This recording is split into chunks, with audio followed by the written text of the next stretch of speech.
ಪಂಚಭೂತ ದೇವಾಲಯಗಳಲ್ಲಿ ಒಂದಾಗಿರುವ ಜಗತ್ತಿನ ಅತಿದೊಡ್ಡ ಶಿವನ ದೇವಾಲಯವೆನಿಸಿಕೊಂಡಿರುವ ತಿರುವಣ್ಣಾಮಲೈನ ಅರುಣಾಚಲೇಶ್ವರನ ರೋಚಕ ಕಥೆಯನ್ನ ಹೇಳ್ತೀನಿ.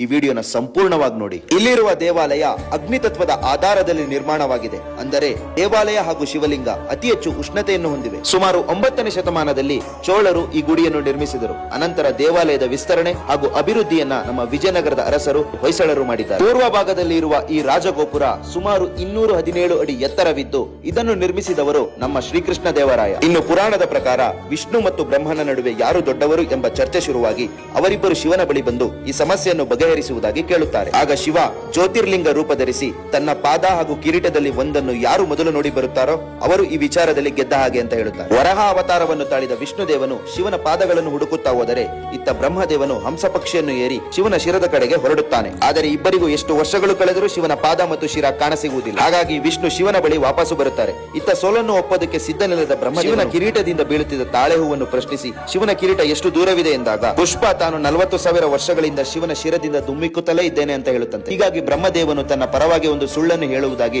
ಆ ಪುಷ್ಪದ ಬಳಿ ಕೇಳಿಕೊಂಡು ಬರುತ್ತಾನೆ. ಅನಂತರ ಶಿವನ ಬಳಿಗೆ ಪುಷ್ಪದ ಸಮೇತ ಬಂದ ಬ್ರಹ್ಮದೇವನು ತಾನು ಕಿರೀಟ ನೋಡಿರುವುದಾಗಿ ಹೇಳುತ್ತಾನೆ. ಅದಕ್ಕೆ ಪುಷ್ಪ ಸಾಕ್ಷಿಯನ್ನು ಹೇಳುತ್ತೆ. ತಕ್ಷಣ ಕೋಪಗೊಂಡ ಶಿವನು ಬ್ರಹ್ಮನಿಗೆ ಪೂಜೆಯೇ ಇಲ್ಲದಂತೆ ಹಾಗೂ ಆ ತಾಳೆ ಹೂವಿಗೆ ಪೂಜೆಗೆ ಸ್ಥಾನವಿಲ್ಲದಂತೆ ಶಾಪವನ್ನು ಕೊಡುತ್ತೆ. ಹೀಗೆ ಶಿವ ಅಗ್ನಿರೂಪಿಯಾಗಿ ಅವತಾರ ತಾಳಿದ ಸ್ಥಳವೇ ಈ ತಿರುವಣ್ಣಾಮಲೈ ಅಂತ ಹೇಳುತ್ತೆ. ಇನ್ನೊಂದು ಕಥೆಯ ಪ್ರಕಾರ ಶಿವ ಪಾರ್ವತಿಯರು ಏಕಾಂತದಲ್ಲಿದ್ದ ಸಮಯದಲ್ಲಿ ಪಾರ್ವತಿ ದೇವಿಯು ಶಿವನ ಕಣ್ಣನ್ನು ಮುಚ್ಚುತ್ತಾರಂತೆ. ಆಗ ಇಡೀ ಜಗತ್ತೇ ಕತ್ತಲಲ್ಲಿ ಮುಳುಗಿ ಹೋಗುತ್ತೆ. ತಕ್ಷಣ ಅಪಾಯವನ್ನು ಅರಿತ ಮಾತೆ ಆ ಕತ್ತಲನ್ನು ಬಗೆಹರಿಸುವಂತ ಶಿವನಲ್ಲಿ ಬೇಡಿಕೊಂಡ ಶಿವ ಈ ಅರುಣಾಚಲ ಬೆಟ್ಟದ ಮೇಲೆ ಪ್ರತ್ಯಕ್ಷವಾಗುತ್ತಾರೆ. ಇಲ್ಲಿ ಬೆಳಕಾಗಿ ಶಿವ ಅಗ್ನಿ ರೂಪದಲ್ಲಿ ಪ್ರತ್ಯಕ್ಷವಾದ ಕಾರಣ ಇದು ಅಗ್ನಿ ತತ್ವದ ಕ್ಷೇತ್ರವಾಯಿತು ಅಂತ ಜನ ಹೇಳ್ತಾರೆ. ಬರೀ ಇಷ್ಟೇ ಅಲ್ಲ ಸ್ನೇಹಿತರೆ, ಈ ಅರುಣಾಚಲ ಬೆಟ್ಟದ ಸುತ್ತ ಅಷ್ಟ ದಿಕ್ಕುಗಳಲ್ಲೂ ಅಷ್ಟ ಲಿಂಗಗಳನ್ನು ಪ್ರತಿಷ್ಠಾಪನೆ ಮಾಡಿದ್ದಾರೆ. ಅದರ ಸಂಪೂರ್ಣ ವಿವರ ಹಾಗೂ 14 ಕಿಲೋಮೀಟರ್ ಗಿರಿ ಪ್ರದಕ್ಷಿಣೆಯ ಮಹತ್ವವನ್ನು ನನ್ನ ಮುಂದಿನ ವಿಡಿಯೋದಲ್ಲಿ ತಿಳಿಸ್ತೇನೆ.